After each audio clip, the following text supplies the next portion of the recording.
So for this job, I was hired as a camera operator. It's for a live stream. I provided my FX6 package. There was other FX6s on the shoot. I got this job actually through Facebook, someone I connected with. Definitely always check out different Facebook groups. You never know what job listing might be in your area. So I had two monitors. One of them is showing me my camera's picture, and then the other monitor was showing me what's actually live. This was really helpful just to kind of, see what's going on when I'm being cut to. So the director was giving me calls for which camera that he was going to, but it was still just nice having the feed right next to me. This was the first time I was also on a spider pod. That was really nice. We were able to get the camera up really high and then, I had a place to stand also. And for this, I was manning two cameras. The one to the left was just like a kind of a locked off angle. My camera was just focused on close-up shots. I think we were using it was like a long zoom, some sort of Sigma. It was something longer than 200. It's nice. This is a repeat client,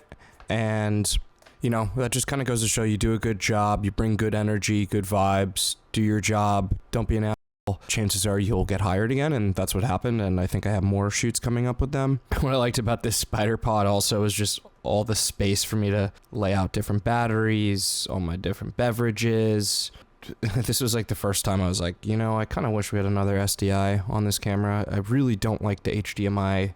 Well, just not really a fan of HDMI in general, but I don't know, just I feel like the port is loose on my camera, so it never feels like it's truly in there.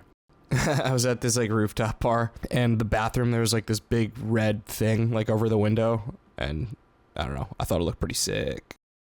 First snow of the year. Oh yeah.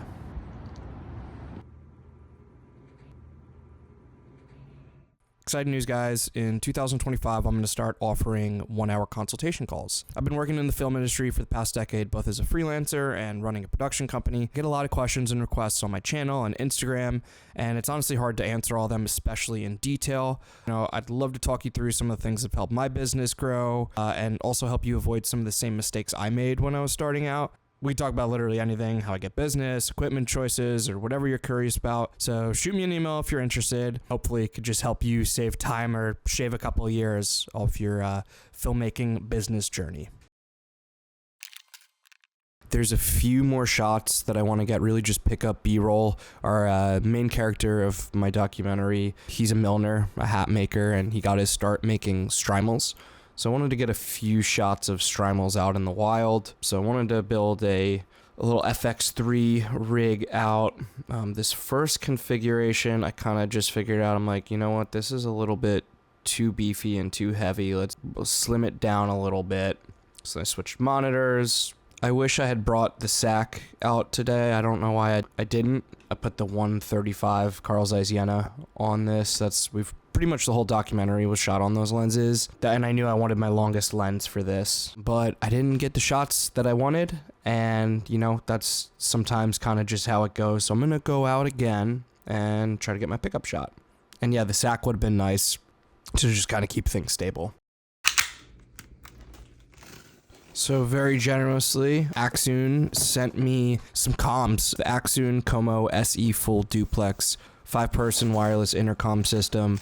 I've been wanting to add some comms into my kit, and there's just so many shoots where it's one of those things that I'm like, this would really make my job a lot easier to have. Even if, let's say, it's one of those shoots that I don't even know if I'd get a rental fee for it. So in some future vlogs, you'll be seeing me use these. I just kind of wanted to show you kind of unboxing it. It comes in a really nice little case. Really like that. The build quality seems really nice.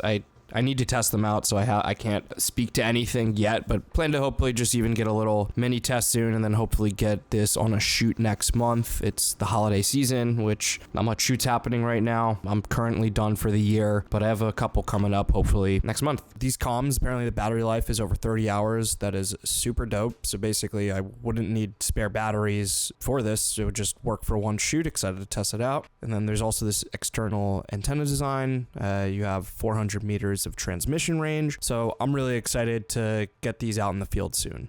Thanks, guys.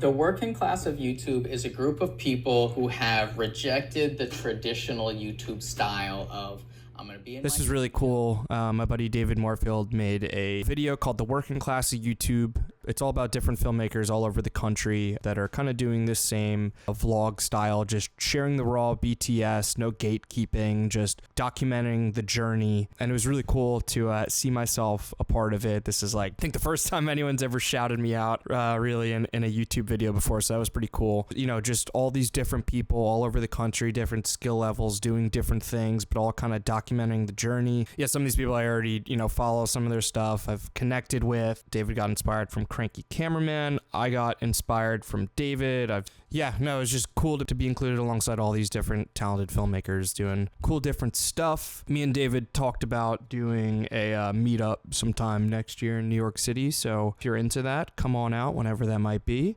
Super cool video, David. Really like that, and now I have a couple of new channels I need to check out. I did have to go back and shoot to get my clips because I didn't get it the first time. I changed my build up. I actually just wound up doing 70 to 200 FX3 small HD 502, and I brought the SAC this time.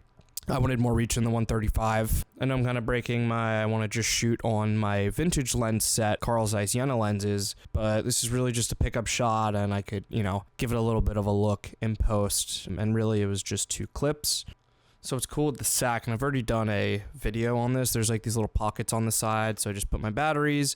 I even attached my filter pouch to the side, so I was able to just have the SAC and my camera build, and that's it. No backpack or anything. This was so much better than holding the camera handheld like I did last time. Another thing, I wanted even more range, and I tested out the clear image zoom, which I don't really use much at all, but this is documentary. This is not like I'm shooting like a high-end commercial. This is more so just getting the shot. I needed to get some shots of Strymals in my documentary. The main character, he's a milliner, a hat maker, and he got his start making Strymals in the Hasidic community. So I just wanted to grab 2 shots. The tough part is I'm basically just kind of stalking and getting these clips without people realizing, but I was intentional with just kind of filming the back of their heads so you couldn't see any faces. So I got my shots and it fits in perfectly, but I used the clear image zoom just so I could get even more reach. I thought it came out pretty good. These were my final clips I needed for the documentary. It's a 15-minute long documentary. I just exported my final cut. We're ready to start submitting. Let me know what festivals you think we should submit to.